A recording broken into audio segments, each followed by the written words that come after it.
Assalamualaikum warahmatullahi wabarakatuh. Selamat sore dan salam sejahtera bagi kita semuanya. Yang saya hormati dan sekaligus saya banggakan Ketua Dewan Pertimbangan kita, Ibu Siti Nurbaya, beserta dengan seluruh jajaran Dewan Pertimbangan baik di pusat maupun dari seluruh perwakilan wilayah Indonesia yang hadir, jajaran DPP, terlebih khusus di sini ada Majelis Tinggi dan Ketua Dewan Pakar kita Bapak Peter Gonta, hadirin dan hadirat yang saya muliakan. Saya mengajak kita semuanya bersyukur kehadirat Sang Maha Pencipta, Tuhan Yang Maha Esa.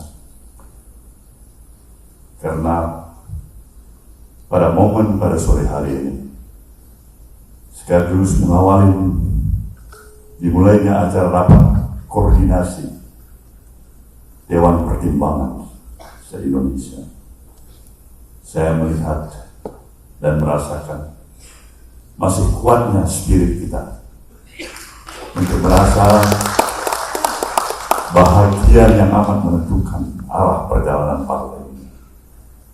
Sebagai ketua umum, tentu saya amat bersyukur ini dan mengapresiasi semangat dan dekat yang ada pada diri kita semua.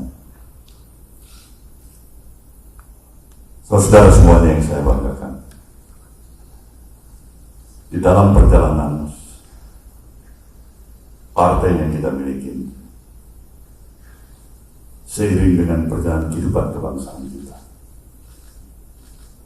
kita banyak memetik referensi sekaligus pelajaran yang bisa membuat sebagai referensi bagi kita, tidak hanya sebagai perenungan, tapi sekaligus juga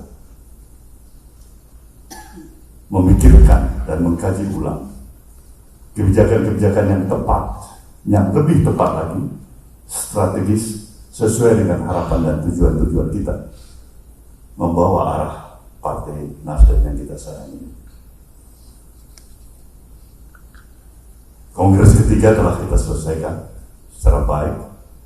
Kita telah memiliki komposisi kepengurusan di tingkat pusat, wilayah, daerah, kabupaten, kota, bahkan sebagian besar DPRD yang terbentuk. Ini juga membesarkan hati kita. Aktivitas-aktivitas kegiatan setelah selesainya kongres ketiga, sejujurnya saya harus katakan saya amat membesar hati. Di tengah-tengah keberadaan seperti ini, eksistensi partai kita masih tetap terjaga. Kita mengikuti pilkada dengan hasil yang relatif patut kita syukuri. Itu memberikan sebuah petanda referensi bagi kita. Ada pergerakan yang bisa kita pertahankan. Kita belum bisa berpuas hati dan berpuas diri, ya itu pasti. Tetapi arah bagaimana agar peran dan eksistensi partai ini tidak hanya sekedar tumbuh dan berhenti di tempat seperti apa yang ada, itu wajib menjadi satu semangat dan dekat kita untuk memperjuangkan ke arah yang lebih baik lagi. Maka Rakornas Bantim ini adalah salah satu juga hal yang bisa membesarkan hari kita bersama. Demikian juga aktivitas yang saya lihat di Dewan Pakar mempunyai aktivitas kegiatan yang juga sama, tidak kalah pentingnya. Ini memberikan dan bertanda kepada saya sebagai ketua partai. Ada antusiasme yang masih melekat pada diri para elit partai ini untuk ikut merasa bertanggung jawab, ingin membesarkan partai ini, ingin memberikan kontribusi dalam perjalanan apa yang saya alami setengah abad lebih di dalam institusi partai politik. Saya katakan kita bersyukur Nasdem memiliki dinamikanya yang tersendiri, karena ada perasaan sense of belonging yang begitu kuat dari para elit partai ini. Nah, itulah merupakan modal besar bagi kita. Itu juga yang amat sangat dibutuhkan oleh partai ini. Maka sejalan dengan apa yang terjadi di luar kehidupan partai ini, kehidupan kemasyarakatan kita, kehidupan perjalanan kebangsaan kita. Sama halnya hadirnya pemerintahan baru yang baru berusia lebih dari 100 hari. Jelas kita adalah berada di dalam pemerintahan ini. Artinya memberikan sikap politik kita mendukung jalannya pemerintahan ini, mendukung kepemimpinan pemerintahan ini. Maka maju atau mundurnya pemerintahan ini itu akan memberikan refleksi langsung terhadap eksistensi partai kita. Maka doa, harapan kita, keinginan kita sejujurnya pemerintahan ini harus berhasil. Kalau pemerintahan ini gagal, tidak sesuai dengan harapan kita, di sini kita juga ikut merasa gagal. Maka concern yang seperti ini adalah merupakan wujud daripada tekad dan semangat kita. Dinamika yang berjalan dalam perjalanan pemerintahan ini harus kita cermati benar-benar. Kita ikuti benar-benar. Bagaimana kita mampu memberikan sumbangsi dan kontribusi sebagai institusi partai politik yang memungkinkan agar arah perjalanan dan kebijakan pemerintahan ini sesuai dengan harapan kita bersama, yaitu keberhasilan jalannya pemerintahan itu sendiri. Mudah-mudahan tekad, semangat, niat baik kita ini adalah bahagian daripada kontribusi yang positif bagi keberadaan pemerintahan yang kita dukung ini. Saudara, para pimpinan Dewan Pertimbangan yang saya banggakan, fungsi peran Dewan Pertimbangan jelaslah yang kita butuhkan, dibutuhkan oleh partai ini. Posisi keberadaan eksistensi dalam pertimbangan ini jelas akan bisa memberikan sebuah kontribusi yang amat sangat patut dan perlu menjadi referensi atas kebijakan, baik di tingkat pusat, wilayah maupun daerah. Maka semakin proaktif sikap, polisi, kebijakan, tindakan, kerja Dewan Pertimbangan di lapangan, maka semakin besar hatilah kita semuanya. Maka dalam pembincangan saya dengan Ibu Ketua Wandim, Ibu Siti Nurbaya, tidak ada salahnya Dewan Pertimbangan bisa mengambil sikap proaktif untuk melakukan kunjungan-kunjungan ke wilayah dalam struktur partai yang ada, baik itu di tingkat provinsi, bahkan sampai ke tingkat jajaran yang paling terendah. Mekanismenya diatur cukup dengan pemberitahuan kepada DPP, DPP memberikan referensi dan instruksi.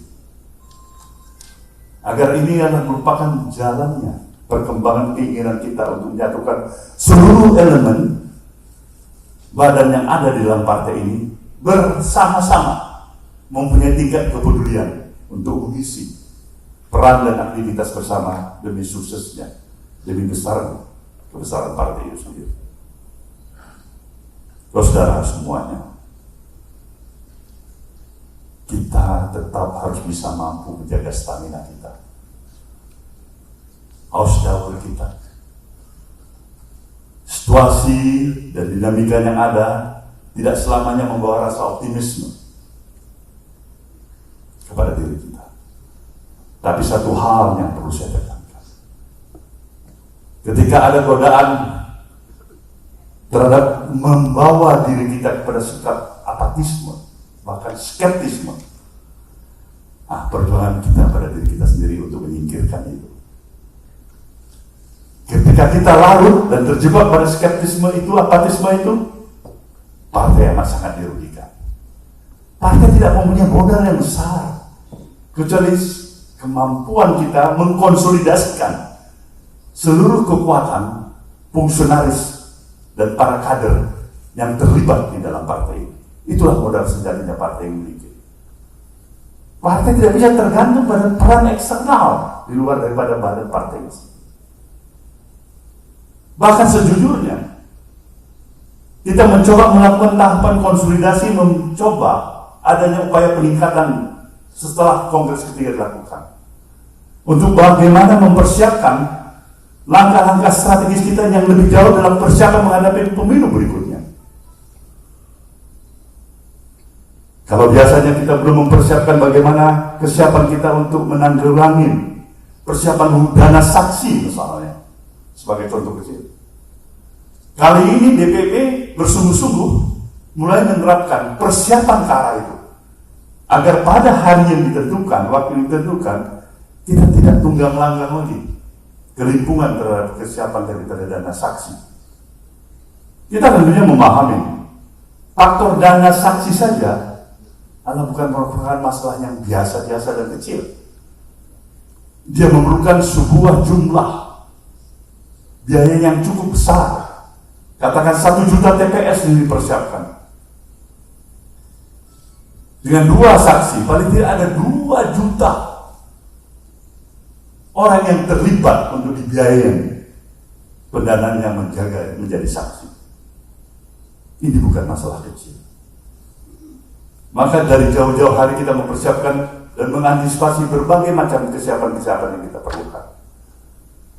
Kita bersyukur hasil pemilu dari tahapan pemilu pertama yang kita ikuti. Kedua, bahkan ketiga, tren akselerasi peningkatan terus kita capai. Tapi tantangan kita yang paling berat, saya pikir, sama bahkan lebih berat daripada yang berat-berat kita hadapi, adalah pemilu yang akan datang pada tahun 2029. Di sana, saya harus menyatakan kepada saudara, tidak hanya kemampuan, skill, knowledge, pengorganisasian yang terkonsolidasikan sedemikian rupa sebagai satu-satunya jawaban mengatasi permasalahan. Itu tidak cukup. Kita memerlukan kemampuan sumber daya manusia kita, ya. Strategi yang tepat, iya. Tapi logistik yang besar juga dibutuhkan untuk itu. Sementara dari mana kita memperoleh ini? Kita belum mampu untuk menerapkan posisi secara normatif. Partai sudah mampu untuk melakukan pemungutan iuran keanggotaan misalnya, secara konvensional dan tradisional. Kita belum bisa mencapai ini. Maka diperlukan inisiasi pemikiran-pemikiran yang strategis, inovasi yang strategis. Dan tentu langkah-langkah ini tidaklah langkah yang bersentuhan dan melanggar norma-norma hukum yang ada. Karena partai berkewajiban untuk di setiap saat meningkatkan kewaspadaannya untuk dia tidak bersentuhan terhadap aspek yang melakukan pelanggaran hukum. Itu komitmen Nasdem. Karena berulang kali saya katakan di mana saja kemampuan kita yang terbaik untuk memberikan arti keberadaan eksistensi partai ini adalah kita mampu menggandengkan kemampuan profesionalisme yang kita miliki dengan etika dan moralitas. Dan saya berpikir itulah sejatinya komitmen dan konsistensi perjuangan partai yang bernama Nasdem yang harus kita pegang teguh, saudara. Jadi ini pikiran-pikiran kita. Nah, kalau kita tidak lagi bisa mempertahankan eksistensi komitmen dari ucapan dan tindakan kita, bahwa kita bisa memberikan suatu kontribusi yang meringankan terhadap beban masyarakat dan rakyat. Ya, untuk apa ada partai ini? Saudara, situasi hari ini mewajibkan kita sebagai kader partai ini untuk jauh bisa bekerja lebih keras. Mewajibkan kita untuk jauh lebih bisa meningkatkan kewaspadaan kita. Naluri dari situasi politik kita harus semakin kita pertajam, saudara-saudaraku semuanya. Ingat, tidak semua gambaran apa yang kita lihat pada hari ini akan berjalan sebagaimana apa yang kita rasakan hari ini. Gelombang pasang surut kehidupan ini, perjalanan kebangsaan kita bisa setiap saat terjadi. Tapi sekali lagi seperti saya katakan pada saudara, kita harus memperjuangkan sesuatu yang memungkinkan agar suksesnya pembangunan dan jalannya pemerintahan ini berhasil seperti semua yang kita harapkan.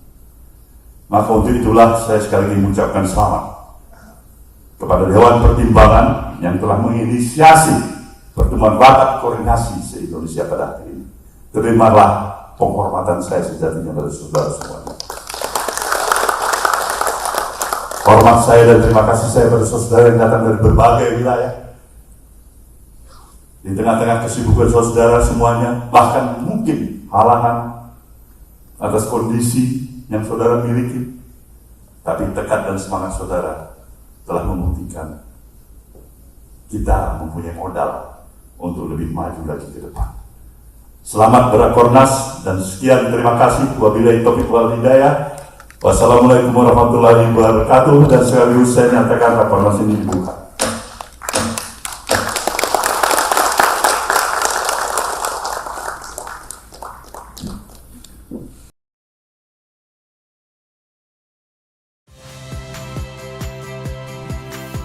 Saya Radi Saputro. Saksikan program-program Kompas TV melalui siaran digital, pay TV dan media streaming lainnya. Kompas TV, independen, terpercaya.